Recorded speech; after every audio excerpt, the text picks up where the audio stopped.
about, can you be a good parent and be abusive to your child's other parent? Put the judge Mhm. in that car seat with you. Let him or her see what you saw. Don't tell Mhm. them what conclusion they should arrive at. Stronger than before.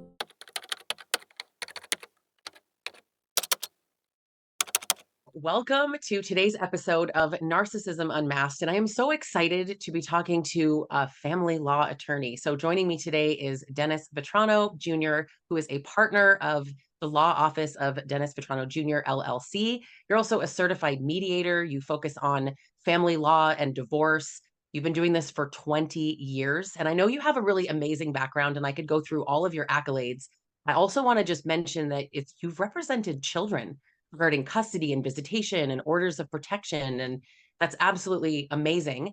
And you also have a podcast, the DRV Law Show podcast. And that's so incredible. I'm so happy to have people who really get it and talk a lot about family court. And I know, kind of bridging what you talk about and what I talk about, where I talk about people who want to sort of prove their ex is a narcissist in court, people who've been through just the worst kind of legal battles and really being dragged through legal abuse in the system. So this is a really interesting topic. You Yep. get this a lot in your pages on your social media accounts.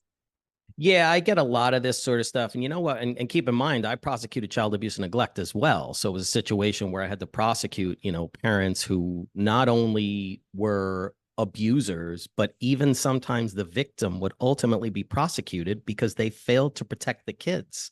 But I think be prepared when you're in these circumstances. It's like you're trying to teach a 5-year-old what you're going through. That's the best way to describe it. And you would think that if, okay, so it's a family law judge, it's a Supreme Court judge who handles divorce cases, it's a divorce lawyer, a family lawyer, a law guardian or attorney for children, they should all know. They should be fully well trained and well versed in what abuse looks like and how to see it. And again, people use the word narcissist all the time, and I usually kind of navigate away from that because it really requires a very specific diagnosis. And quite frankly, I don't want to step on the toes of like the social workers and the psychologists out there, but I think that definition is way behind the times. I feel like that title really could encompass so much more. And I think when you say narcissist, a lot of times, I'll say toxic person or I'll say abuser. And then people will say, well, it's not necessarily abusive. It is their behaviors. It really is, if you think about it. So yeah, I see that a lot. I get that in comments on my social media page, and we've represented clients really actually on both sides. I bet. And I think that's really hard because I think people have this expectation, at least where I see victims have this expectation that you as an attorney should decline working with someone if they're a narcissist. How would you even know until you're in it and you've already taken Right. them on? And even then, you're supposed to just cancel someone because you don't like them, you don't work with them. So I know it's complicated. I do know that the word is overused. Now, one thing I will always say, because I get my back up when people talk about the word being overused, I also think it's really misunderstood because Yes. narcissism is a personality trait. Narcissistic personality disorder is a Yep. disorder. Having said that, mental health disorders do not disqualify people from being parents. And that's a fact that I wish more people understood. If you prove he's a narcissist, that's not going to go the judge, not going to have a judge say, well, okay, you don't get your children anymore because he's a narcissist. That's it. Now mom gets the kids or whatever. It doesn't work like that. And I get why. Right. And the thing that makes these cases so challenging, even just custody cases in general, is it's so wide open. I mean, let me back up a little bit and unpack some of what we were just talking about. Like, I think a lot of these mental health diagnoses, number one, they're largely undiagnosed. Number one. Number two, a lot of these mental health diagnoses can have overlap. So there can be multiple diagnoses and multiple characteristics in one person. And when you say narcissist, number one, people don't know about it well enough. And even to the extent that they do, it's not like, okay, here's a checkoff box. Here's 1, here's 2, here's 3. Okay, we got it. We know exactly what we're dealing with. It's not quite that simple, especially when you're trying to deal with it in a court of law. When you have people who you're lucky if they're even really trained in domestic violence, let alone like the quote unquote narcissist term, which again is used to cover so many different things that I think it gets lost in exactly what characteristics comprise that. And like you said, you know, even if someone's a narcissist, it doesn't mean that if you can actually arrive at the conclusion before the judge, that doesn't mean they don't get to see their kids. That's just not the way it works. Yeah. So tell me then, what, in your opinion, is that even a smart thing to be going after, to try to prove that this person is a narcissist? I think if you see the person is that type, you have to adjust and see not so everybody's so focused on, okay, I'm gonna focus on what I'm gonna get at court. I'm gonna go and get a court order. It's gonna figure everything out. Like, that's not long term. That's short term plan. Long term plan is, how do you manage your own mental and emotional well being, having to co-parent with this person moving forward, in addition to how do you protect your kids from this person? So it's not just obtaining a court order. It's the practical, the pragmatic sort of approach of like nuts and bolts of day to day. How do you manage this relationship with this person? And I think if, you know, let's set it aside and say just court. If we're just talking about court, don't walk in and try to say, well, judge narcissist, well, judge domestic violence, well, judge toxic person. Show them facts, pictures, texts, behavior, school records, things that don't have anything to do with you. Because 9 times out of 10, if you walk in, about 90% of the people who say the other person is a narcissist, they're also going to say in their next breath, but they're really good at fooling people. So you're going to walk in and you're going to say X and they're going to say Y. You're going to say A and they're going to say B. You're going to say C and they're going to say D. And the judge doesn't know either of you. Judge just met you. Even if they've known you for a year, they don't know you intimately. All they know are the things that you tell them and the things that you show them. So show them facts, show them behaviors, show them activities, show them things they've done and said, and then let the judge arrive at their own conclusion. And ultimately, 9 times out of 10, if it's there, they'll arrive at the right conclusion. If it's there. Now, I see a lot of people talk about this, and it's so wildly true that especially the covert narcissists, they're so good at not leaving a trail. Now, some obviously do, and those are probably the 9 out of 10, but what do you do with that 1 out of 10 where it's happening, but your client can't prove it? There's no evidence. Well, you got to get the evidence. I think that's the key, you know, and I think what we do is let's back up a little bit. I think what we need to do is understand how we manage that personality. You need to ultimately be more astute about how you handle these cases. You need to basically be an expert at co-parenting with this type of person. Okay. Meaning you're going to put everything in writing. You're going to text things that have no emotion. You're only going to respond to the things that you need to respond to. You're going to give them information when you're not required to give them information. You're going to involve them in things when you're not required to involve them in things. You're going to go the extra mile. No matter how much they intimidate you, no matter how much they try to incite you, no matter how much they try to aggravate you, you've got to take the high road and you've got to have someone help you craft responses. Okay, because what you want to do is just be the best you can be, managing this person on the other side. And ultimately, as I've always said, you know, I say to clients, I say, look, I say, if this person is the person you say they are, I've been doing this closing in on 25 years now. Ultimately, they will show their true colors over time. They can't help it. They can't change who they are. But you've got to do the things you need to do to allow them to just like be who they are and let it show. And the way you do that is by staying grounded. The way you do that is not taking the bait when they try to incite you. The way you do that is keeping a record. The way you do that is involved with the kids and be a good co-parent. Because when you do all these things, here are the emails that I sent about the school records. You know, here are the emails that I sent about the baseball games. Create a record, because they can't help who they are. But you've got to, and sometimes it takes patience. I tell clients, like, look, You might not get everything you want in this first petition to family court. It might be the 25th petition after 5 years. Sorry to say, for the judge to really see through. In fact, I can remember a case I handled had 27 petitions in 6 months. Ooh. And it took an appeal to the appellate division and then an appeal to the highest court in New York State, the Court of Appeals, for them to discover the true colors of this parent on the other side, and years of litigation. Ultimately, they got through it, but it takes time. Would you classify that as legal abuse? Oh, absolutely. Absolutely. That's what they do. And I think the problem, I mean, look, I am not giving you, this is, I hate to be Captain Obvious here, but the family court system is in desperate need of reform. That people can just file petitions like candy. And the reality is the judges don't know. So they don't know what's true and what's not true, and they just have to take them. And then so for us, in our cases, like I have one right now, they filed a bogus petition against my client. And I'm like, we're going to file a motion to dismiss. And, most of the other lawyers are like, oh, we never file a motion to dismiss. Yeah, I know you don't.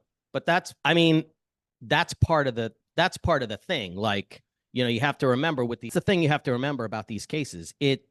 People just take petitions. And I think a lot of times with the family court system, people just think, well, it's this court where you just file whatever the hell you want. Nobody's really, taking these cases seriously, which they should be. And the lawyers aren't doing their jobs and filing motion to dismiss and getting rid of the bogus petitions. And then it leads to legal abuse, which is constant filing, say serial filing. Every 5 minutes, you got a new petition. And they don't really care about what they can prove or what they can't prove. Yeah, I do see a lot of cases where I feel like you can file and just say anything. I mean, Yeah. I'm a coach that works with people more on the coping skills that you're talking about. I am not a divorce coach. And yet Right. I still see so many clients who are like, I have to file, or respond to an interrogatory. I have to respond to this petition. I'm being dragged into court again. He's asking for more parenting time, and it's just nonstop. When does the Yeah. court see that and do something about it? Or is it really just up to the lawyers? It is up to the lawyers. I mean, look, if you represent, some people go in pro se, and then some people have assigned counsel. And then, I always say with people, it's back up to the lawyer's part. Like, it's important to understand the hierarchy. Like, right? Like when you're choosing a lawyer, you want to go for best case scenario, money's no object, best lawyer you feel really comfortable with. Next breath, somebody who can just get the day or carry the day and get the job done and fits within your budget. Next option is to get somebody who's assigned counsel, and then less than that is to represent yourself, which you don't want to. So yeah, it can be up to the lawyers, but then again, sometimes you have people who are representing themselves, or you have a public defender or an assigned counsel who really they're just going to do the bare minimum in your case. So I think it is up to the lawyers, because I think the judges, especially post-COVID, are overwhelmed with cases. I found, again, I've been doing this 25 years, so I've seen just about everything, and I've seen an evolution of the way the cases are handled in family court and the whole process. I feel like, pre-COVID, and maybe even further back than that, if I knew my case well and I prepared it well and I had strong arguments, I could go in and feel like, likelihood was I would carry the day. But I find like now, especially post-COVID, the courts are so inundated that they really don't have the time that they used to have to take these cases and analyze them, and separate out which cases need to be analyzed and which don't. So what you're getting is, the judges aren't taking that proactive role and trying to really say, okay, this is a case I need to spend extra time on, and these other two cases with these bogus petitions, they should be dismissed. But it's hard for judges. They're super busy and they don't have a crystal ball. So yes, it does fall on the lawyer. And like I said before, you need to go into these cases like you're trying to teach this to a 5-year-old. I know that sounds terrible to judges, but there are a lot of judges who just their career, they did not handle divorce cases or family law cases. They got elected to this position.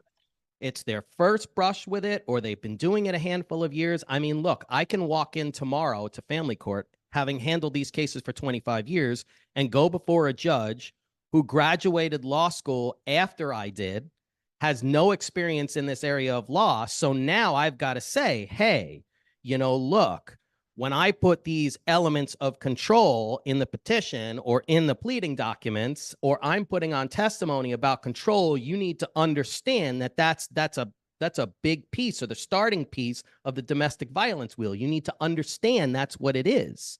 You need to be able Right. to glean that. And I think a lot of times for judges, they if they haven't handled this area of law before, it's kind of a new thing, and you're teaching them.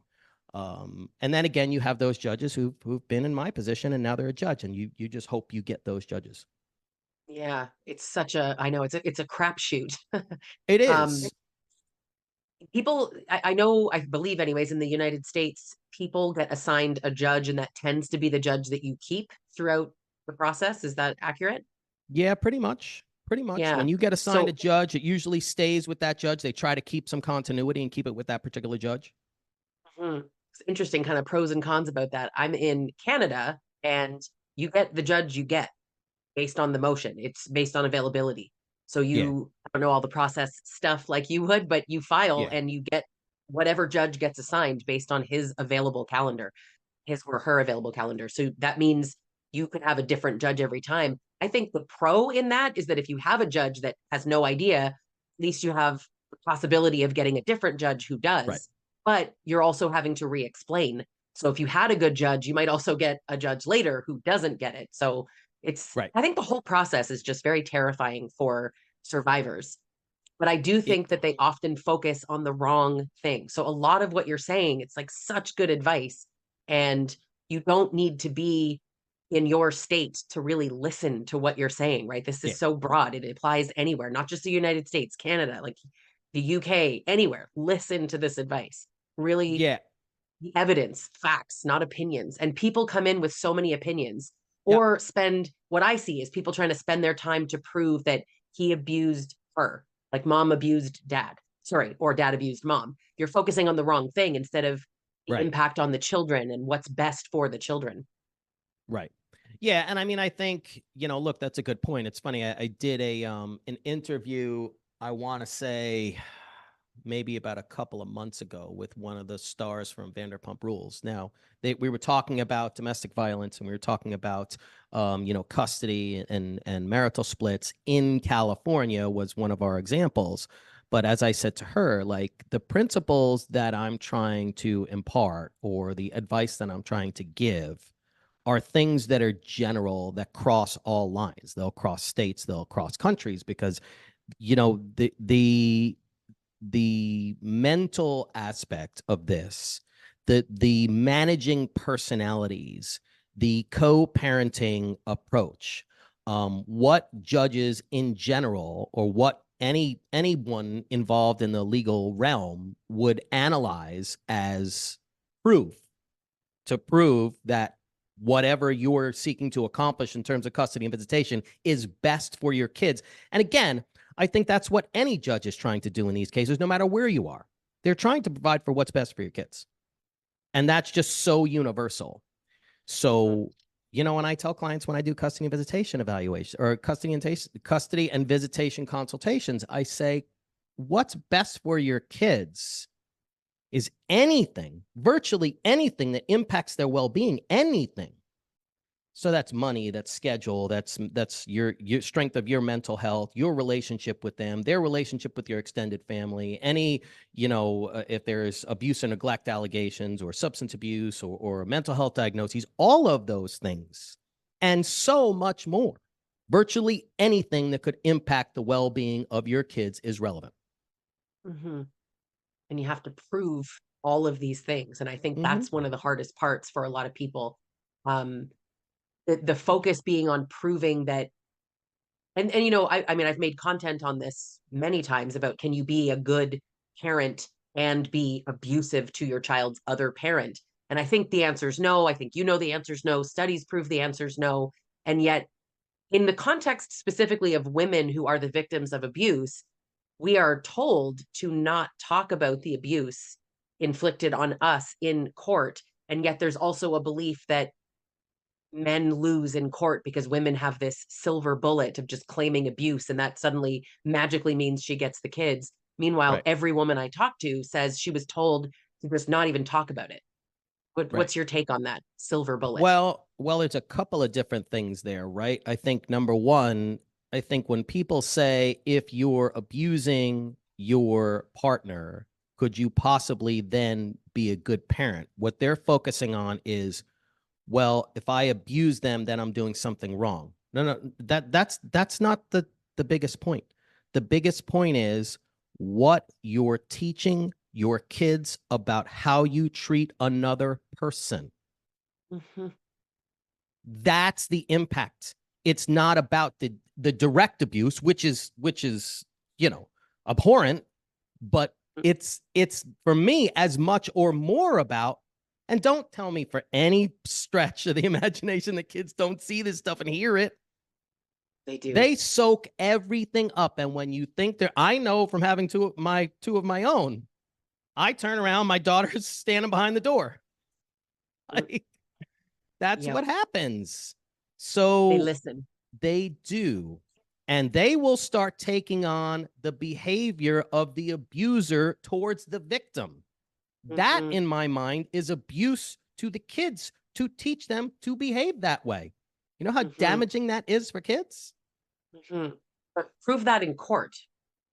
Well, and that's the thing. I mean, I think there are things that you can do to try to prove those things in court. Again, I'm a New York State divorce lawyer and family law attorney. So, for us, there are ways to have the judge talk to your kids, a way that wouldn't be too difficult for the kids to deal with. There are also ways to try to in New York State, they'll have their own attorney. So there are ways to try to like funnel information to that person. I don't like to try to, strong arm the attorney who's representing the kids. I don't think that's productive. But what I do think is, because I know what it's like to be an attorney who represents kids. I appreciated it when the lawyers would say, "Hey, my client says this might be helpful to you in representing your clients. Let me know if Right. you want this information," and then forward the information. So Right. text messages, so pictures, so, and if you have proactive attorneys representing children, like I was very proactive. So I would go to the house. I would go to both houses and talk to the kids because I wanted to get a cross section of how the kids would react in each household, you know? Right. So a Yeah. lot of times they'll say, "Oh, bring your kids to my office." No kid wants to come to your law office and talk to you about, they don't want to talk to anyone.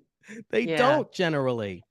And so I Yeah. always found it very telling if I went to mom's house or dad's house for that matter, and they spoke poorly or said anything that could negatively impact the parent they were with at the time. I found that very telling because usually you go to Mhm. mom's house, mom's great. You go to dad's house, dad's great.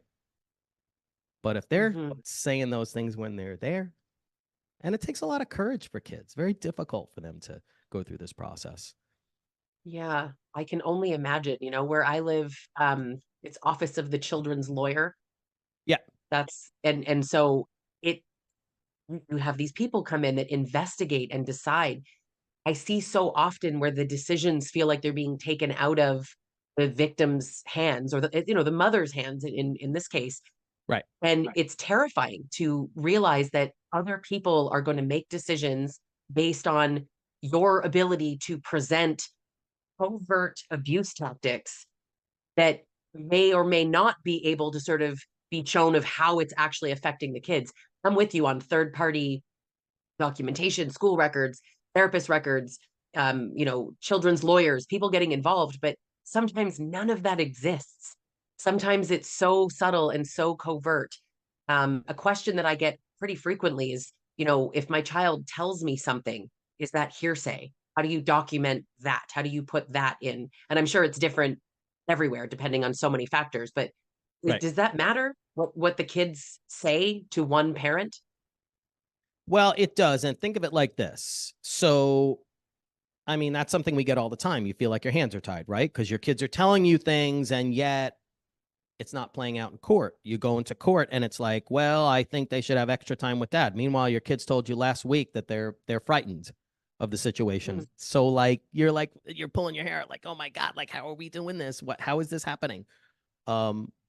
But what I think you need to do is try to find other ways to get that information before the judge. Sometimes it's having your kids speak directly with their lawyer in different circumstances. Sometimes it's sending independent information to the attorney who's representing those kids to the extent you can. Again, I can't speak to whatever the legal rules would be in another jurisdiction or another country, but what I can do is like the general approach. Try to find a way maybe to have your kids speak directly to the judge. I think also getting them involved with a counselor so that they have a comfortable space to speak about the situation that's independent of you. So now if you can have the counselor's information go before the judge, the kids don't have to tell them. You don't have to tell, and when I say them, I mean the judge or the attorney for the legal representative representing the kids. You don't have to tell them. The kids don't have to tell them. But the kids could find a safe place to talk about it wherein that expert or that professional could tell them. And that many times will go much further than anything, you could try to say, well, Sally told me this or Jimmy told me that. They're going to say, oh, yeah, you're just trying to gain ground in your case. I mean, that's a lot of times what you're going to get. So I think there are creative ways to do that. And it's not, I think people are always looking for smoking guns in court, right? I had a lawyer when I was kind of learning how to be better at cross-examination. And she's excellent trial attorney. And she said, Dennis, she said, don't always look for the smoking gun.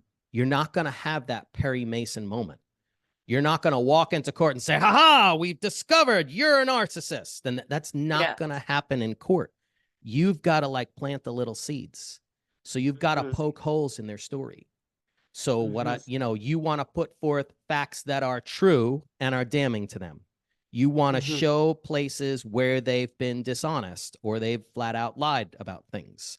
You want to put forth information about your strength of relationship with your kids. You want to put forth information to show how they deal with you. Okay, so you're not all these little pieces. It's starting from the ground floor, and every little brick's building this proverbial house, this legal house, right? Don't think you're just going to come in with one H-bomb and everything's going to figure itself out. Ha, we've discovered it. You're all set. It doesn't work that way. It's a painstaking process. It sure is. I've seen so many people say oh, I've got this thing, he assaulted somebody at a bar and he got charged. It's irrelevant in your family court proceedings because the kids weren't there. And I guess it depends on a million factors, but I've seen that not be relevant. I've seen so many things that people think is that Perry Mason moment, and it actually means nothing in family court. So to really focus on, I think, building the patterns and demonstrating things instead of saying he never picks up the kids on time. He's always late. He has been late 17 times over the last 6 months, resulting in X impact on the kids, is to me a much better way to frame that than, he's unreliable or he's selfish. He was with his girlfriend when he was late. You're focused on the wrong things. It is. And I think I think a lot of it has to do with the legal representation too. There are many different ways to approach these cases. When I first started trying cases, I spent a lot of time trying to discover what's the best way to put information, evidence before the judge.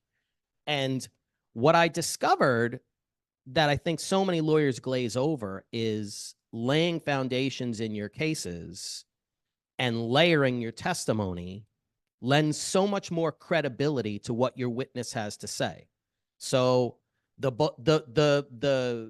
broad brush statement of he's always late, he never picks up the kids on time.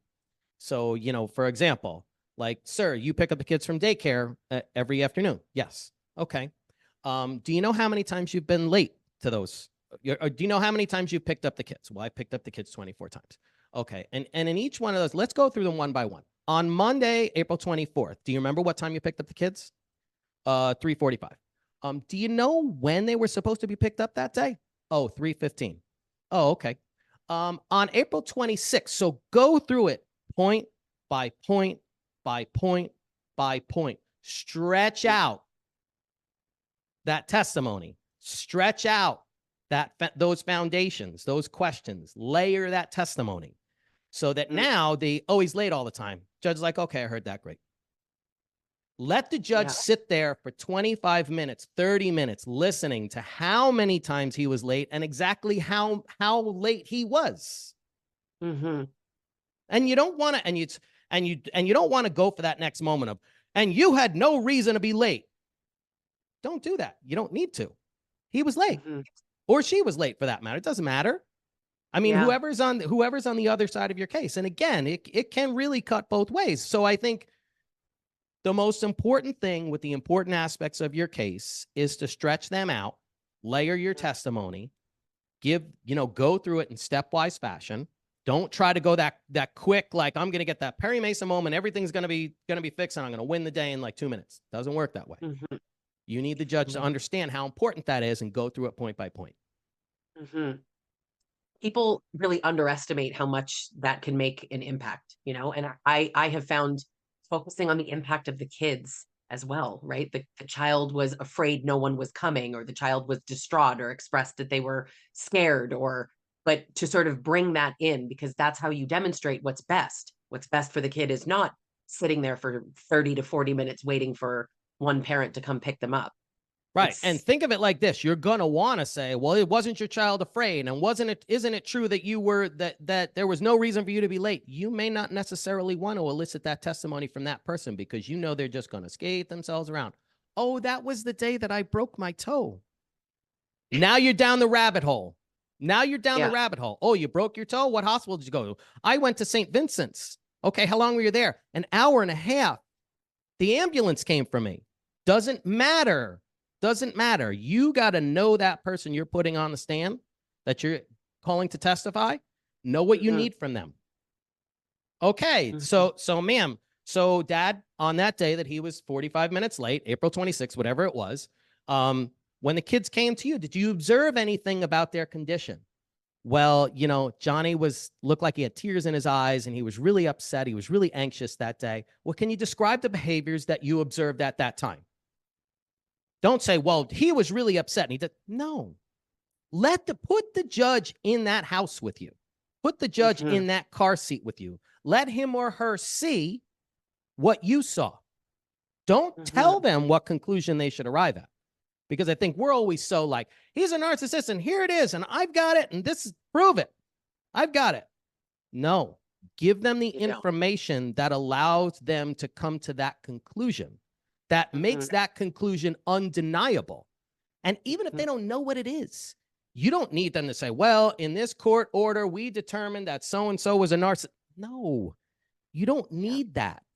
What you need is for them to determine that what is in the best interest of your kids and what's best for them to keep them safe is what the ultimate decision reads. Doesn't matter what the label is. We may know what it is, right? We may know exactly what it is, but that doesn't matter. Yeah. In some cases, I wish it did, but I also really understand that facts and evidence are important. I hear so many people say judges should just believe survivors. There is nobody better at walking into a courtroom and playing victim than a narcissist. So a judge can't just believe survivors. I wish that they could, but determine survivor of what? You have to prove the abuse, prove that you're a survivor. None of that matters. Again, you're taking the focus away from the best interest of the kids and focusing on what happened to you. And it's not the best strategy, certainly not that I've seen, and it doesn't sound like you either. So, well, and I think that's right. And I think I forgive the expression, but I call that in some ways going down the rabbit hole because you can get immersed in all of this testimony that the judge, listen, I will tell you, it's important when you're in court to watch the judge. How are they reacting to the testimony? Because I've seen cases early on in my career. I've had a couple of cases where when I was first learning to prosecute child abuse and neglect, after he thought I proved my case, my judge, I had most of my cases before this one judge, he would sit back in his chair like this and sometimes close his eyes. And when he did that, I was like, okay, you remember what was that? What was that show? The Gong Show or something where you get the hook? Yeah. Right? You get the hook? Yeah. So you either know to go to another subject or call another witness or feel like you've proven your case. Now you need to be astute enough to know where you're at in your case and have a good sense about that judge and where they're going. And sometimes you may need to, like, do something to draw their attention. Yeah. So, but Which is not again, helpful for the pro se people, I'm sure, because you sound like a good no. litigator, but the average person does not have that experience, and probably Uh, not even the average lawyer. let's put it this way. I've been doing this 25 years. The first maybe 10, I was doing this like 6, 7 days a week, like 10-hour days. And then I went 7 years of school before that. So to think you're going to go in as a pro se litigant and you're going to be able to recreate what I'm doing, it's just, you just don't have it. But I think, Mhm. again, if you can focus on the basic things in that, don't try to draw conclusions for the judge, show them what you see. Like I've always said, put them in that seat right next to you. Let them feel what you feel. Let them see what you see. Let them hear what you hear. They need to Mhm. know. Well, when Sally came home, she was crying hysterically. You know, what Mhm. what were the condition of her clothes? Her clothes were filthy. She didn't like, where was her school bag? She didn't have her homework with her. Like these things. And you know what? I think the people you're talking about are going to purposefully do those things to incite you and then do exactly what you just said. You're furious now because this is your kid. And for them, it's just a pawn. It's That's just the a part that I think pawn so in many a people are game. missing.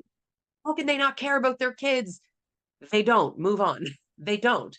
I firmly believe that. They hate you more than they love their children. And they're immersed in their mental health issues. Let's just call it that to cover everything, right? And their Yeah. toxicity that they can't even see anything.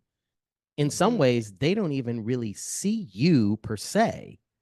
They just know they need to like control. They need to dominate. They need to like skate. They need to have that conflict. They need to constantly have somebody immersed in it. And if it's not you, it's going to be your kid. If it's not your kid, it's going to be their bus driver. If it's not that person, it's going to be their coworker. It's always going to be someone. A lot of these, when I have those cases, because listen, we get those as lawyers. I say with those clients, I said they always need a white whale, like that, the Moby Dick story. Like they always need a white whale. They always need like something that's their focus that they're fighting. It's always got to be like something. And it's funny to have it on the other end, and I say like first it's the person on the other side. And then, if you're representing these type of people, let's just say toxic people, and I want to cover really everything. It's narcissists as well. But Mm. first it's going to be the person on the other side. And then once they've exhausted their retainers, they've bled themselves dry, they've tried to bleed the other person dry, they've filed their 27 petitions. Next, it's going to be you, Mr. or Mrs. Lawyer. Now you're going to be the subject of your ire. Now you're going to be on the receiving end of what the victim was, because they do the same Mhm. thing to pretty much everyone in their life. They can't help themselves. Yep. It's compulsive. It's pathological. It really is. It Especially if you is. are dealing with someone who, diagnoses aside, would meet the criteria to be diagnosed, maybe even if they have never been. You're just dealing with that kind of person that just has this pathological need to just destroy everything and create Yep. chaos for you, the system. And it's so common. So many victims are experiencing post separation abuse and legal abuse and just being Yep. bled dry. I feel like so much of what you said is just such good advice. I hope people take that and hear that. One thing I want to kind of close off with is this belief that I see, honestly, if I ever talk about family court, which is not my main topic, but when I talk about it, the comment sections are filled with women saying family court does not care about children. They do not care about the best interest of children. And I've always disagreed with that, though I do understand why people feel that way. But it sounds callous maybe of me to say that like you're doing it wrong and then you blame the system, but there's a lot of divorce coaches out there that give really bad advice and almost even encourage people to be an advocate for family court reform while you're in family court. Do you think that's a Right. good time to try to advocate? No, no. Same.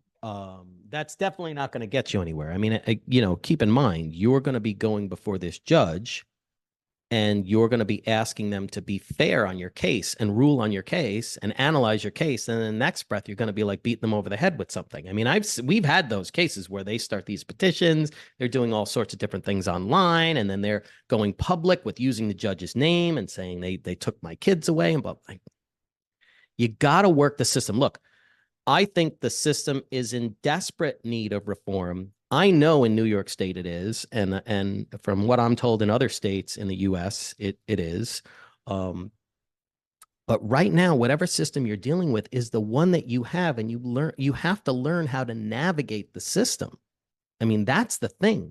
You can't blame the system for what it is because you're in it. You need to figure a way to navigate that circumstance. And it isn't always the easiest situation. And like you said, again, I have clients that come in and say, you know what? This person has been able to skate their whole life. You're never going to get the judge to see through it. And we've had those cases where we get the judge to see through it. But how much does it take? What's involved? How much time? How much money? How much aggravation? How much damage is caused to your kids in the meanwhile? And I think it proves that system just doesn't work. But again, you got to keep in mind, because, now I'm of the age where a lot of the colleagues that I practice with are becoming judges. So I know them personally, and I can think of one right off the top of my head. She truly cares about what she does. She understands domestic violence. She represented children. She was an attorney for petitioners, for respondents. She's seen narcissists. She's seen abusers. She was on the drug court. She's seen substance abuse. She's seen mental illness. So, she wants to do her best, but a lot of times they just don't have the tools necessary to do it. Like a courtroom isn't the best forum to sort these things out. I mean, you got to think, okay, so say, for example, today, judge might have 25 cases on today. How are you going to have enough time for that person that comes in and says, hey, I just had the stuffing beaten out of me. I'm in a domestic violence shelter. I need to figure this out. Like, and you have the other person on the other side saying that never happened. It's a complete fabrication. They've got no proof. And then, of course, as typically occurs in these cases, they didn't call the police when it happened before. They have no pictures of the abuse. So what does the judge do with that? And I always say to clients, like, think you're the judge. I come in before you and I tell you this story. And then my wife comes in and tells you a different story. You're the judge. You've got to decide. And what's hanging in the balance is the safety of these two kids. And it's on you if you mess it up. That's a huge responsibility for judges. So I think when litigants see it that way, or they hear it from that perspective, it gives them kind of a new view of it. You have to be able to show what you need to show to the judges to carry the day. And once you understand how to navigate that, you're in a much better circumstance. Yeah. Hard as it may be. And I know, we could go on and on. I'm sure there's a million 100%. directions we could take this conversation and topic, but I think at the end of the day, do your absolute best and don't give up on your kids and keep fighting if that's what it takes, if that really is what's in the best interest of your kids. And I think that if abuse is really happening, you have to get creative. And I don't mean creative to create evidence. I mean creative to document the existing abuse and the evidence, and listen to videos like this and follow you on social media and other people who really get it, because it is possible. People win in court. People have successful outcomes. We hear all the time women lose and everybody's losing and you get your children taken away. And I know it happens, but you can navigate the system as it exists. You can. Keep in mind, as I said before, I've been doing this 25 years. Now, more than ever, there is I've been on lives with the Been There, Got Out group, which I think are great. And she used a phrase, she said, be part of the wave. There's a huge wave, including yourself. There's a huge wave of professionals now, people across the board who have varying levels of experience with these situations. And they're putting out information for free for you to consume. Do you take one of my videos and it's gospel and you go out and you say, I'm going into court and I've got it all sorted out now. I watch one video of Dennis's and I'm great. No. Watch everything. Binge on it. Consume it. Okay? And then speak to a professional or professionals in your area to give you a clear roadmap. You have the power of information now like you've never had before for these issues. Imagine 30 years ago, people felt more alone than ever in these circumstances, and they couldn't reach out, and they didn't have all of the resources. You have it now. It's like right here. Here it is. It's in your phone. Use your phone. Use your computer. You can look all this up. You can watch YouTube videos. Yeah. That'll and with you're that, not going to become a lawyer, but you're going to learn a hell of a you lot are. more than you 30 years ago. Absolutely. Set you up better. And I think what you're going to get more than anything else, and this is what I tell people, calm. Your head is spinning 100 miles an hour right now, whether you see it or not, and you're going in 50 different directions because this is so stressful and so emotional and so all-encompassing. It consumes your life. The way you will begin to find calm is with information. And when you get calm, you can think clearly, make good choices, and then prepare yourself for maybe the fight of your life. Maybe, but maybe you get all of this information, you get calm, you get good advice, you put your case on well, no problem, and it's simpler than you thought. But start with information, hook yourself up with the right team of professionals, and then don't get too high, don't get too low. Hope for the best, prepare for the worst, and stay the course because you will get there if it's there and you want to be there. And the vast majority of people do. Yeah, that's so true. Such good advice. Thank you so much for joining me today and having this conversation because I know this is unbelievably helpful information for my audience, certainly, but I really want my audience to follow you. So I'm going to link all of your socials Yes, and your please. podcast, and please interact with his content too. I promise you, had him on the show for a reason. You're really going to get some great broad advice. So I appreciate that. Thank you so much. And Yeah, anytime. in something else in the future. Yeah, absolutely. And listen, I love what you're doing, by the way. I think it's so important for people to see what the journey is like and understand that there is hope beyond it. And you can come out the other side and you can emerge from the shadow, right? You can. Just got to stay the course. Exactly. What an incredible episode. It was so amazing to have Dennis on the show talking about legal abuse and really just such great strategies for victims and survivors to do better in family court and really what to focus on. So on that note, I want to tell you about something that I hosted, an amazing workshop with divorce coach Angela Van called From Chaos to Clarity, Mastering Family Court Documentation. This is an incredible 2-hour workshop that gives you all the steps, exactly what you need to focus on documenting and how to document it so that you have the best chance possible of proving emotional abuse in family court. So please check that out at strongerthanbefore.ca. And I look forward to hearing from you after you watch the workshop. Stronger